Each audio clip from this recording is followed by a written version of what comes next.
This program is supported by H.R. Clough and Kearsarge Heating. Their full-service model offers oil delivery, propane, motor fuels with design, installation, service, and maintenance of all types of oil, gas, and alternative energy systems, as well as air conditioning, water conditioning systems, and backup generators. Their highly trained and friendly staff will assist you throughout the process of buying, installing, and servicing a full line of energy products. H.R. Clough and Kearsarge Heating. Echo Communications, a digitally integrated commercial printer and mailer located in New London, New Hampshire since 1997, with roots going back much further as the country press, AccuMail, and the home of the Kearsarge shopper. Echo Communications. Main Street Bookends of Warner, for books, toys, games, cards, gifts, and a gallery of local art. Main Street Bookends of Warner. The Innertown Record, your weekly hometown community newspaper covering the Kearsarge Sunapee Sunshine region of New Hampshire. The Innertown Record.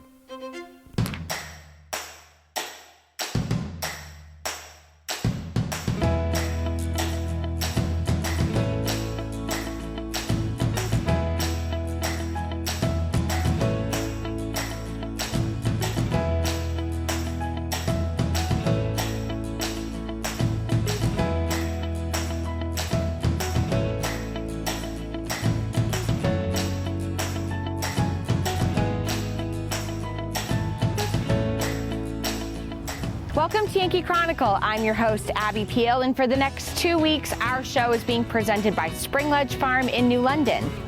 I'll visit with owner Greg Berger to hear about their fruit, vegetable, and flower growing operations that encompasses 38 acres of outdoor fields and 9 greenhouses right here in the heart of New London. Ray Martin will lay out the plans for the return of the 2022 Warner Fall Foliage Festival. Andrea Redican and Bill Minsinger will tell us about an upcoming Civil War reenactment at the New London Historical Society. And we'll revisit the beautiful grounds of the Fells at the John Hay Estate in Newbury. Don't go away because you won't want to miss this week's edition of the Yankee Chronicle. We'll be right back.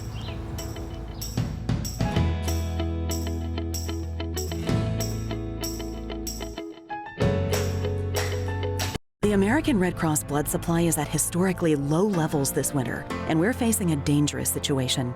Hospitals and patients are counting on donors to get the blood they need. Make a life-saving appointment today. Visit redcrossblood.org or call 1-800-RED-CROSS. We all make choices about alcohol. Kids make choices whether to drink or not. Bye, Dad. Bye-bye. Remember, I'm going to Alex's party tonight and sleeping over. Have fun. Hey, remind me about that party again? And adults make choices whether to talk about it. That's true of parents and every other trusted adult in a kid's life. Kids want to know our expectations, and they want honest answers in everyday conversations. So talk with your kids and help lead them on a positive path. Because when you talk, they hear you.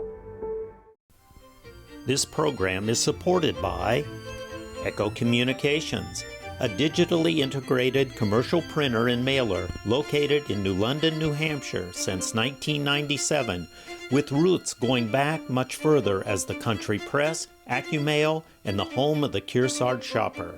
Echo Communications.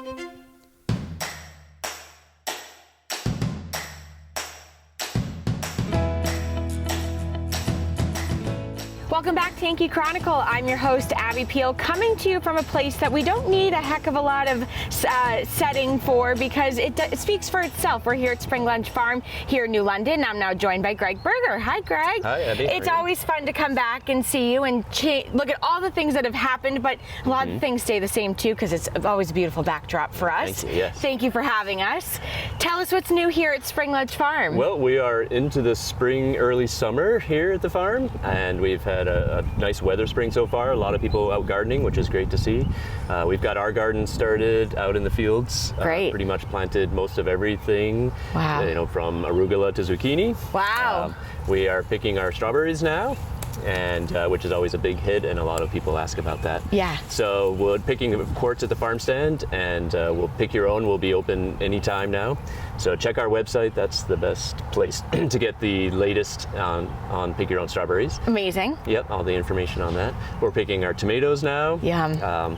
And all the other produce is starting to come in. Yeah. Really great. And for someone watching who's saying, oh, I keep, running out of time to plant something or do a planter outside of your front door, is it too late? And if it's not, what do you suggest? Right, it is never too late. Oh, I like to hear that. To plant plants. That's, of course, I'm going to say that. Yeah. We pride ourselves in having a nice crop of vegetable plants and flower plants and perennials and shrubs and hanging baskets that are fresh all through the summer. Amazing. Because we know a lot of people, including ourselves, like I haven't planted my garden yet. Is it like the plumber's house never has water? Exactly. Yeah. Right. So I like to always have fresh plants that are ready, both in 4-packs and in pots and in hanging baskets and also in finished containers. So if you're looking for a container and you just feel like you're just not going to have time to do it or you're stuck, you can come in and we'll help you choose some plants and all that. But we also have some that we've done up. Amazing. That are ready to go. We like that too. Yeah. I always think too, you like to add something new every year. So then that's when I kind of look around and I'm thinking, okay, what could I add there? So you could really help somebody to guide them in the right direction on this is somewhere that gets a lot of shade or too much sun. I really realized recently that there are plants that don't like a lot of sun. Yeah. Right. Exactly. Yeah. And we have it split up between our different display benches on what's a shade area, what's a sun area, and we can help you with that. Love that. Certainly we have a lot of new varieties this year, as every year we do. We're just like a home gardener. We look at the catalogs in the fall and the winter, and we oversubscribe. Shop for and plants, we get too many, and we don't have space. But it all works out. So we've got some new varieties that are really fun, both in the annuals and in perennials and shrubs too. Great. So, We know in the last 2 years in COVID, you were forced to kind of move the farm stand outside into a tent, but now you're back in and a bit expanded. Talk about everything inside, because the farm stand is something everybody needs to come check out. Yes, please do. And come in the farm stand. We used to have the produce under the tent, as you mentioned, the last couple of years. This year we have it in the farm stand greenhouse. So if you walk in the farm stand and take a right, there's signs there and you'll see it. We've got plenty to choose from. Plenty to choose from, and it's all in one area now, so you can shop that. We've got a new register system that it's proving to be faster checkout. Okay, so we like that. Great. And everybody's excited. And everything in the farm stand is picked within a certain close period of time? Yes, we go out to the fields every morning and pick what we need. Pick X number of strawberry quarts, bring them back. If we run out, we'll go out and pick some more. So it's definitely about as fresh as you can get. Yeah, seriously. Yeah. And one time when we were here in the last couple of years, you talked about the expansion into this field next door, and that's probably brought you a whole new plethora of different things that you can go pick from. Yeah, exactly. The fields, the Messer fields that Osmond Sargent protected, we're leasing the fields from them, which is fantastic. It's great soil. It's hard to find around these parts. And really? We're able to we've got garlic up there, we've got onions, brassicas, which is like broccoli, cauliflower. Incredible. So it's been a real nice addition to our. And we just watched them head off with some baskets here a minute ago to head out there. What kind of acreage did that bring you for planting? Us, about 6 acres that we can use, and we do a lot of crop rotation and cover crops. So we're trying to keep the soil healthy. Yep. So a couple acres every year will just be in a plant that we don't sell. Okay. We don't pick because it's helping bring nutrients back in the soil and all that. And then we rotate back to that. It's just a way to keep everything going for the future. Yeah. And awfully convenient too. Yes, it's a fantastic spot. Yes. What are the hours these days at Spring Ledge? So our hours are Monday to Friday, 9 to 6, Saturday 9 to 5:30, and Sunday 9 to 4. Although there's one caveat, on Tuesdays we open at 10 because we like to have a big farm-wide meeting to bring all the crews together from 9 to 10 on Tuesday mornings, and that's kind of the only time that we can do it. So. We think you're allowed to do that. Okay. Yeah, as long as you're open, people can wait till 10, right? Yes, right. And we've been doing that for a few years, so hopefully it's out there in Good to know. everybody's mind. And always online too. Check it out. Check us out online and our Instagram page. We're We add new photos to that all the time, and I'm a some loyal interesting follower. Stuff. Oh, thank you. Well, Greg, thank you so much for hosting us for these 2 weeks. Next week, we're going to talk about something everyone loves. Strawberry season is here, so we'll talk next week about that. All right, great. Thanks, Greg. Thanks. When your Yankee Chronicle returns, Ray Martin has some good news about the upcoming 2022 Warner Fall Foliage Festival. But first, please listen to these words from one of the community-minded businesses that make our show possible.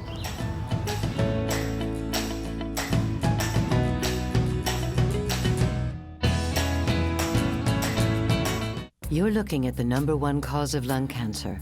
That's why the Surgeon General issued this warning. Now you're looking at the #1 cause of lung cancer for non-smokers. That's why the Surgeon General issued this warning. Radon is an invisible radioactive gas that seeps inside your home from underground. Whether you smoke or not, radon can cause lung cancer. Protect your family. Have your home tested. Call 1-800-SOS-RADON. Radon problems can be fixed. Where are you headed? Just gonna hang out. If any of your buddies ever pressure you to take a drink, just tell them you promised your dad you wouldn't. I promise. Love you too, Dad. They really do hear you. For tips on what to say, visit underagedrinking.samhsa.gov. This program is supported by Main Street Bookends of Warner. For books, toys, games, cards, gifts, and a gallery of local art. Main Street Bookends of Warner.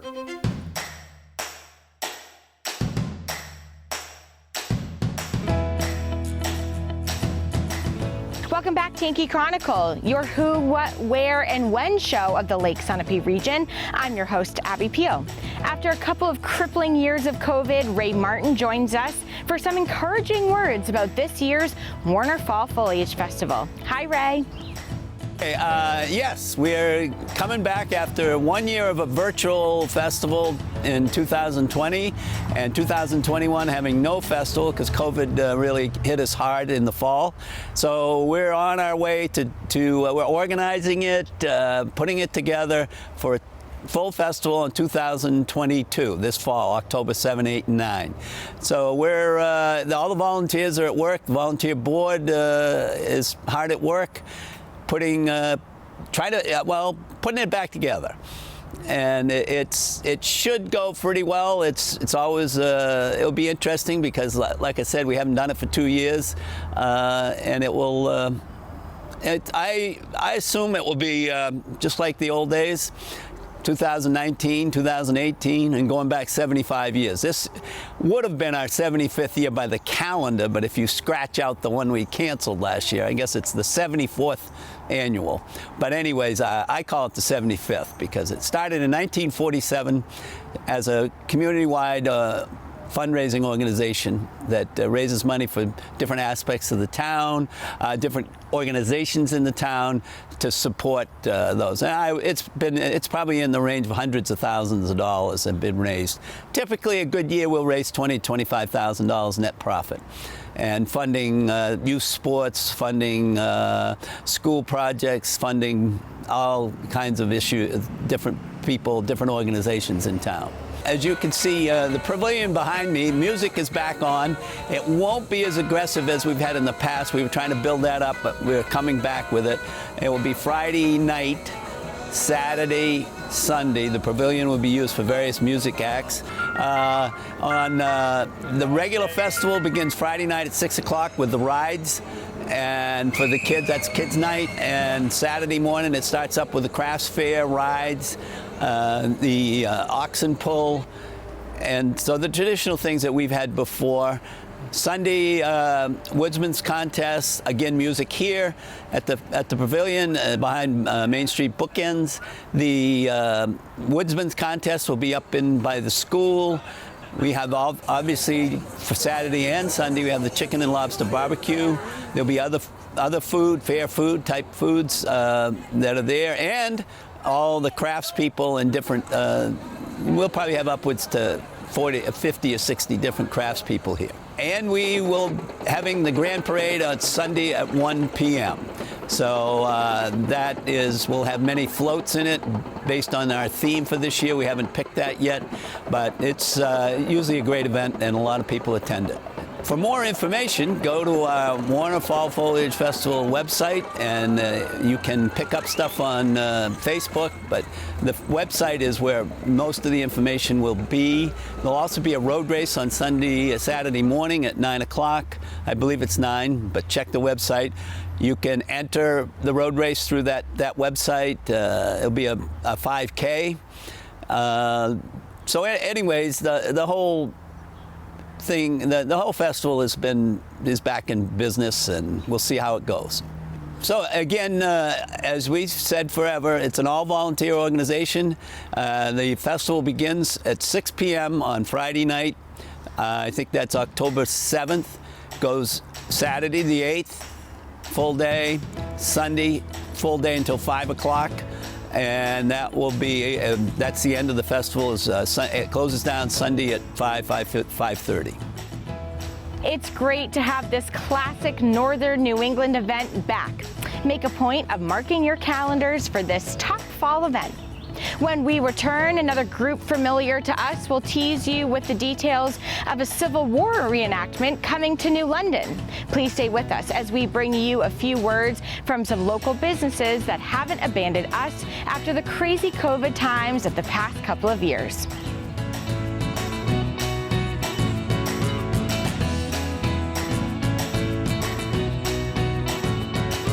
We are strong and we'll get through this together, but these are stressful times. Reach out to someone, connect with your friends, and know that you are not alone. Visit wearebroadcasters.com/hope, furnished by the National Association of Broadcasters and this station. We all want our kids to grow up safe and healthy, so we show them how, and we tell them with honest conversations that let them know what we expect. That's especially important when it comes to alcohol and other drugs. Kids need to know the dangers and how to avoid them. And when it comes to pain medications, opioids, they need to know that they should never be taken without a prescription and never shared with friends or family. It's dangerous and illegal. So talk with your kids, because when you talk, they hear you. This program is supported by H.R. Clough and Kearsarge Heating. Their full-service model offers oil delivery, propane, motor fuels with design, installation, service, and maintenance of all types of oil, gas, and alternative energy systems, as well as air conditioning, water conditioning systems, and backup generators. Their highly trained and friendly staff will assist you throughout the process of buying, installing, and servicing a full line of energy products. H.R. Clough and Kearsarge Heating.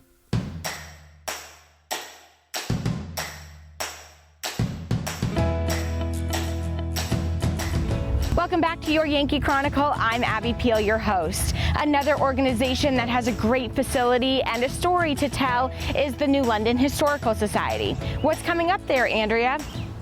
Well, we're very excited this year to bring back, by popular demand, our Civil War 19th Century Living History Day at New London Historical Society in New London, New Hampshire. It's occurring this summer on Saturday, July 9th, and we're going to begin bright and early at 6 a.m. with Coffee with the Troops. If you're a morning person, you might want to come by and see how our Civil War soldiers would have had breakfast. And then at 10 a.m., we are going to begin our full schedule of activities, which will include firing of cannons and musket drills. And you can check the Kearsarge Shopper for our advertisement in the coming weeks for details on that exact timing of the schedule. So, Bill, what are people going to see if they come to the event this summer? So they'll see a true living history event involving Civil War living historians, both from an infantry point of view, an artillery point of view, and this year, a naval point of view.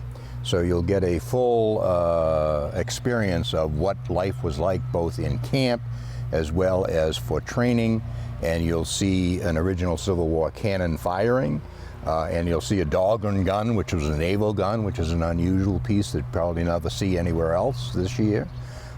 So there are some unique aspects of this, and again, as perhaps you had mentioned, some of us will be staying over Friday night in period tents, And if anyone wants to join us for coffee at 6 a.m., they're more than welcome. It will be Civil War coffee, which has got grounds in it, but it's strong.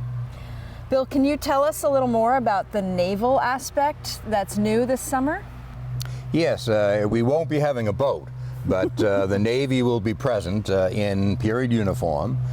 They'll be bringing a Dahlgren gun, which is a small artillery piece that was actually could be broken down and carried on a John boat to a site if they were coming on shore, and that was done fairly regularly in the South during the Civil War.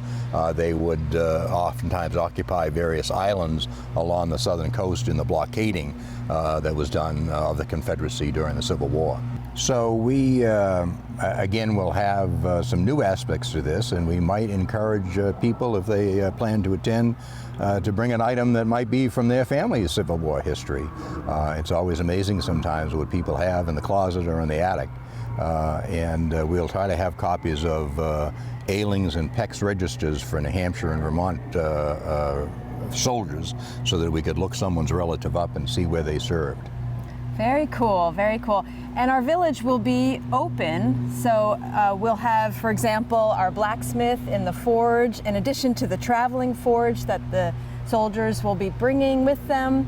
Our transportation building, museum, and exhibit will be open, and that's like a fantastic collection of 19th century transportation. And to remind you all, it's Saturday, July 9th. Starting at 6 a.m. if you want to have coffee with the troops, 10 a.m. if you just want to come to see the artillery drills and the cannon fire and take in a little bit of the atmosphere at New London Historical Society Village. And we hope to see you all come. It's $20 per car, so you can fit your whole family in for $20. And as I recall, there'll be other crafts shown as well, 19th century crafts. And perhaps some ice cream making, is that a possibility? Perhaps. We're working on it. So we hope to see you there. And some period music. Oh, yes, there will be music from the 19th century. Thanks, Andrea and Bill. Sounds like a lot of fun, but coffee with the troops may be too early for me. When we return, we'll revisit a shoot we did on the beautiful grounds of the Fells in Newbury. But first, these words from the good businesses that make your Yankee Chronicle possible.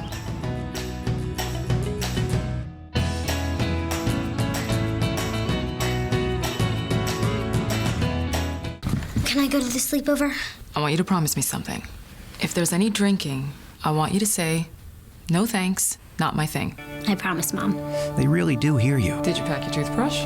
For tips on how to start the talk, visit underagedrinking.samhsa.gov. In every family, small conversations can make a big impact. I grew up on tour with my parents. Kind of different, but we bonded over music and we talked. Honest conversations, like when my dad shared his experiences as an alcoholic. Your honesty gave me a sense of integrity that I wanted in my own life. And I wanted you to know, from someone who's been in recovery more than 30 years now, that hard work is what creates success, not alcohol or other drugs, in whatever you do. Talk. They hear you. We are strong and we'll get through this together, but these are stressful times. Reach out to someone, connect with your friends, and know that you are not alone. Visit wearebroadcasters.com/hope, furnished by the National Association of Broadcasters and this station. This program is supported by the Innertown Record, your weekly hometown community newspaper covering the Kearsarge-Sunapee Sunshine region of New Hampshire. The Innertown Record.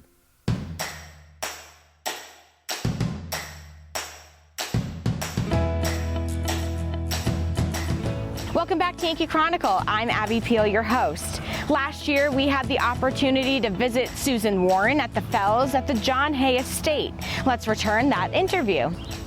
Welcome, and we're so happy that you are here today. And I'd like to tell you just a little bit about this beautiful estate. It is 83 acres, and it was built by John Milton Hay, who was a statesman, and he came to New Hampshire in the late 1800s, loved it here, the air, the water, the mountains, everything was wonderful. So he bought 1,100 acres, And today we have 83 acres. And there are trails, is a beautiful estate, so you can go through our main house, which is 11 rooms. And we have an old garden where we are today, and 4 other gardens that are magnificent. And one of the nicest things about the Fells is that it's so natural. There are so many beautiful things to see, and birds and animals. It's sort of a refuge for every type of animal and people. And during the COVID virus, we welcomed so many families to come and just stroll the grounds and hike the trails. And I think that they really found peace and tranquility here, because it is, just as I said, a natural setting, and we sort of needed to have a place to go and sort of think about things, and this was a good place to come. Now, the John Hay Estate at the Fells is a newly acquired name. We were the Fells Historic Estate and Gardens, and recently we decided, after much sort of getting together with community groups and among our board members and our volunteers, and thinking, what really is the Fells? And what do we want people to come away with when they visit us? And we decided that although we knew that there were the 3 generations of the Fells, we needed to really incorporate them more in our teachings. And we started with John Milton Hay, as I mentioned earlier, who built the estate and really developed the property. And as a statesman, he was quite the historian, and we also celebrate him as being one of Lincoln's Secretary of State and the Secretary of State under Roosevelt and McKinley. He went on after Lincoln's assassination to do that, and then he also was an ambassador to the court of St. James and one of Queen Victoria's very favorite dinner guests. He did so many things for the Panama Canal, making sure that all of that was tidied, as well as the open door policy with China. And then we go to the next generation, his son Clarence. And Clarence did all 5 of the beautiful gardens that we have today. And this one that you're in, the old garden, was designed for his wife, Alice Appleton Hay. And Alice had grown up in Ipswich at Appleton Farms, which many of you may be familiar with. Clarence really wanted Alice to love the Fells. And so he built this garden for her, and she did love it. Clarence was quite the horticulturist, so we embrace the horticultural aspect of the Fells through Clarence. His son was young John Hay, who was a naturalist and very interested in the environment and in the ecology aspect of the Fells and elsewhere. And he was one of the first people to really recognize very early on that there might be global warming developing.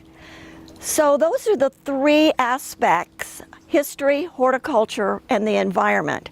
And we have that all here at the Fells for you to enjoy, for us to teach, and give back to the community. We would love to have you visit, and if you need more information, please, you're invited to visit our website at www.thefells.org. We have a very extensive website, and we try to answer all your questions, or you may call our office. What a beautiful and historic location right in our backyard. Just another local place to visit. Next week, we'll be back here at Spring Ledge Farm and hear more from Greg Berger about what's fresh and still coming this growing season.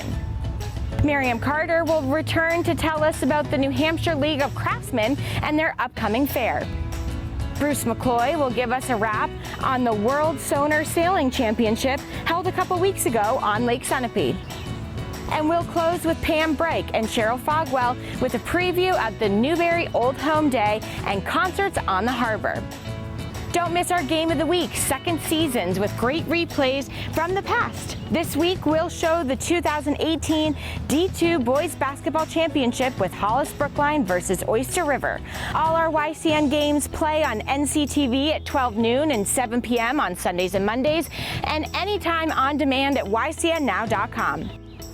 I'm Abby Peel. Join me again at this same time next week as we'll still be down on the farm, Spring Ledge Farm that is. Stay safe, everyone.